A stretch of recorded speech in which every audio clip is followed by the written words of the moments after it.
कोलकाता पश्चिम बंगाल में आयोजित एक महत्वपूर्ण कार्यक्रम के दौरान प्रधानमंत्री नरेंद्र मोदी ने देश के समुद्री क्षेत्र और शिप बिल्डिंग उद्योग को लेकर बड़ा बयान दिया। इस अवसर पर उन्होंने कहा कि भारत अब समुद्री शक्ति के अगले चरण में प्रवेश कर रहा है और इसके लिए देश ने एक नई और दूरदर्शी रणनीति अपनाई है। प्रधानमंत्री मोदी ने कहा, आज शुरू किए गए 3 जहाजों को बनाने में 200 से अधिक MSMEs ने योगदान दिया है। हम सोच सकते हैं कि इन 200 MSMEs, इन छोटी इंडस्ट्रीज ने कितनी बड़ी संख्या में रोजगार पैदा किए होंगे। यह भारत की आर्थिक ताकत और आत्मनिर्भरता का स्पष्ट उदाहरण है। उन्होंने आगे कहा कि भारत को अब समुद्री ताकत के अगले फेज में जाना होगा। इसी दिशा में सरकार ने शिप बिल्डिंग सेक्टर के लिए एक नया विजन तैयार किया है, जिसके तहत घरेलू उत्पादन क्षमता को लगातार बढ़ाया जा रहा है। प्रधानमंत्री ने बताया कि पिछले कुछ वर्षों में इस क्षेत्र में कई महत्वपूर्ण नीति सुधार लागू किए गए हैं, जिनका उद्देश्य देश को आत्मनिर्भर बनाना है। प्रधानमंत्री मोदी ने कहा कि ship building, ship repair, ship recycling और MRO maintenance, repair and overhaul को अब एक बड़े राष्ट्रीय मिशन के रूप में देखा जा रहा है। इससे न केवल देश की समुद्री क्षमता मजबूत होगी, बल्कि लाखों युवाओं के लिए रोजगार के नए अवसर भी पैदा होंगे।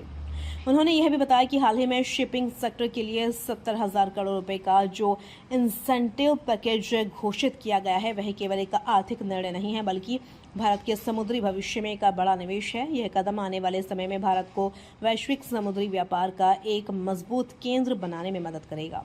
प्रधानमंत्री ने जोर देकर कहा कि भारत का लक्ष्य केवल जहाज बनाना नहीं है, बल्कि पूरी सप्लाई चेन को मजबूत करना है, ताकि देश इस क्षेत्र में आत्मनिर्भर बन सके। उन्होंने कहा कि MSMEs की भूमिका इस मिशन में बेहद महत्वपूर्ण है, क्योंकि वही असली आधार हैं जो बड़े उद्योगों को मजबूती प्रदान करते हैं। इस कार्यक्रम में बड़ी संख्या में उद्योग प्रतिनिधि, सरकारी अधिकारी और तकनीकी विशेषज्ञ उपस्थित रहे। कार्यक्रम के दौरान देश के समुद्री विकास और भविष्य की संभावनाओं पर विस्तार से चर्चा की गई। मिलता है आज जिन 3 जहाजों की कमीशनिंग हुई है, उनके निर्माण में 200 से अधिक MSMEs ने योगदान दिया है। हम कल्पना कर सकते हैं कि कितनी बड़ी संख्या में इन 200 MSMEs में, इन लघु उद्योगों में रोजगार पैदा हुआ होगा। साथियों, अब समय आ गया है कि भारत समुद्री शक्ति के अगले चरण में प्रवेश करे। इसलिए भारत ने शिप बिल्डिंग के क्षेत्र के लिए एक नई दृष्टि के साथ आगे बढ़ना शुरू किया है। हाल के वर्षों में अनेक पॉलिसी रिफॉर्म्स किए गए हैं। घरेलू निर्माण क्षमता बढ़ाने के लिए विशेष कदम उठाए गए हैं और ship building, ship repair, ship recycling तथा MRO को एक बड़े राष्ट्रीय मिशन के रूप में देखा जा रहा है।